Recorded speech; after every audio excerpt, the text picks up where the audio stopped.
Halo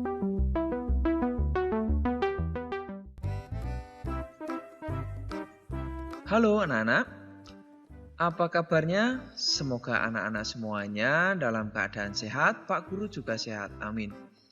Anak-anak, hari ini kita akan melanjutkan pembelajaran kita yang masih membahas tentang cedera dalam kehidupan sehari-hari dan bagaimana cara menanganinya, ya. Nah, di pertemuan ini kita akan membahas jenis cedera dalam aktivitas sehari-hari. Nah, anak-anak, pada pertemuan sebelumnya, anak-anak telah belajar jenis cedera apa saja yang bisa terjadi pada aktivitas fisik atau olahraga. Sekarang kita akan membicarakan tentang aktivitas sehari-hari yang terkadang bisa menimbulkan cedera. Nah, jenis-jenis cederanya yaitu ada luka iris atau luka sayat, ada luka memar, luka lecet, luka tusuk, luka gigitan, luka bakar, dan cedera otot. Nah, anak-anak sekalian, tentu dari beberapa cedera ini, anak-anak sudah tidak asing lagi ya. Nah, sekarang kita bahas satu persatu anak-anak. Pastikan anak-anak menyimak sampai selesai ya, agar anak-anak benar-benar memahami apa yang akan Pak Guru sampaikan.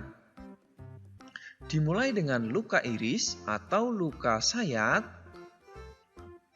Luka iris ini terjadi ketika kulit terkena benda tajam. Apa itu benda tajam contohnya? Ya, pintar sekali. Bisa pisau ya, bisa parang atau golok dan sebagainya ya. Lalu luka iris ini terjadi saat kita contohnya menggunakan pisau, menginjak pecahan kaca atau benda tajam lainnya. Luka iris ini tidak boleh disepelekan karena dapat menimbulkan infeksi. Yang berikut ada luka memar anak-anak. Luka memar terjadi karena bagian tubuh terkena benturan benda keras dengan tekanan keras.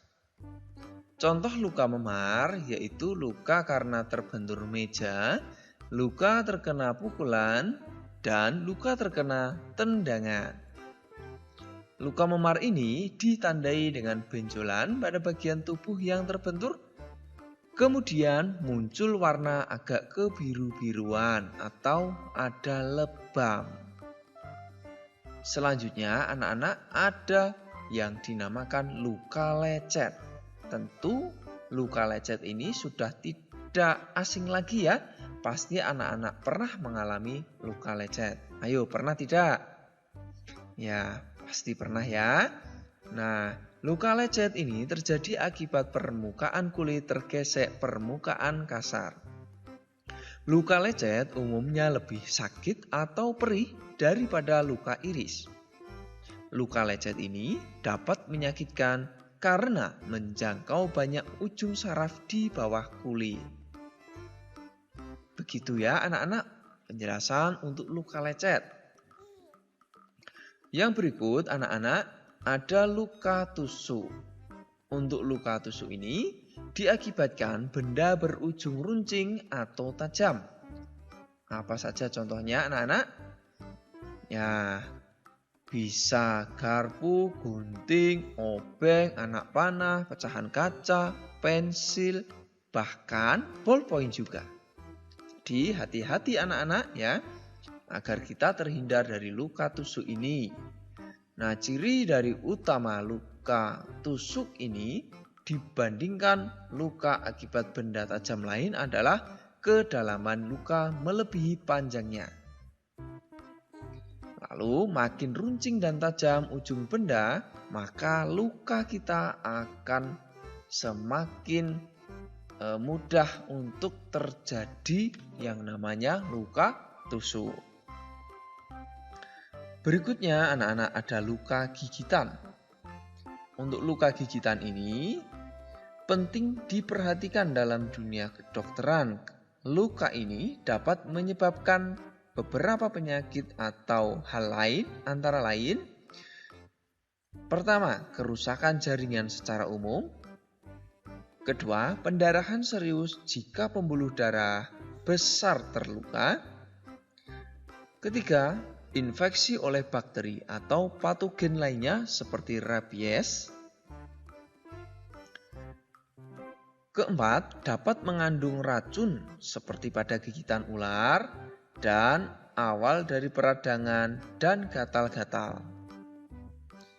Begitu anak-anak untuk luka gigitan. Selanjutnya ada luka bakar anak-anak. Nah, luka bakar ini merupakan sebuah kerusakan pada kulit yang disebabkan oleh panas, listrik, zat kimia, gesekan, atau radiasi. Luka bakar ini mengakibatkan gejala seperti kulit melepuh, kulit mengelupas, kulit hangus, dan pembekakan.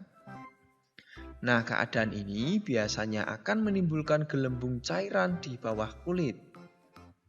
Luka bakar juga dapat melukai bagian tubuh lain seperti otot, pembuluh darah, saraf, paru-paru, dan mata. Begitu anak-anak untuk luka bakar penjelasannya ya. Nah, semoga anak-anak memahami apa yang Pak Guru sampaikan tadi ya, beberapa jenis luka atau cedera yang bisa terjadi pada saat aktivitas atau kegiatan kita sehari-hari. Nah, sekarang kita ayo mencoba. Nah, coba anak-anak jelaskan jenis cedera yang bisa terjadi pada kehidupan kita sehari-hari dan bagaimana cara agar kita bisa terhindar dari cedera tersebut.